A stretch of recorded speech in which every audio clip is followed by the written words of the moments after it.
हवी. पिंपळाच्या रोपासारखं खडकावर उगवता आलं पाहिजे. निर्धाराच्या वाटेवर चालता आलं पाहिजे. वादळाचं काय ते येतात आणि जातात, मात्र घट्ट पाय रोवून उभं राहता आलं पाहिजे. असा जीवनगीतीनं मला शिकवलं ते माझी शाळा. मी तेजस गणेश सांगडे, जिल्हा परिषद प्राथमिक शाळा निमगावकर ते म्हांगे, आता 4थीचा विद्यार्थी आपल्यासमोर उभा आहे. माझ्या भाषणाचा विषय तुम्हाला समजलाच असेल. माझी शाळा.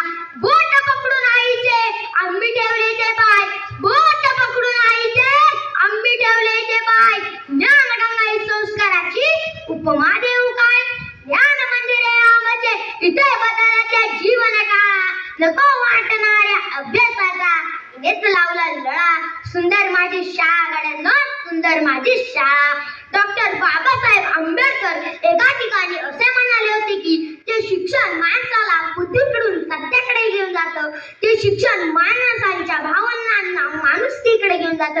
आणि जे शिक्षण आपल्या शरीराला श्रमाकडे घेऊन जातं ना, तेच खरं शिक्षण असतं. आणि जर तुम्हाला लढायचं असेल तर तुम्हाला शिकावं लागेल. आणि जर तुम्हाला शिकायचं असेल ना तर तुम्हाला लढावं लागेल.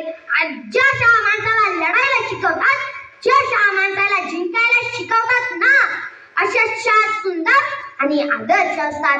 रुचकर शब्दांची खमंग मेजवानी माझी शाळा. चमचम चढी घ्या कशी उडी माझी शाळा. पोरांची गट्टी मधली सुट्टी माझी शाळा.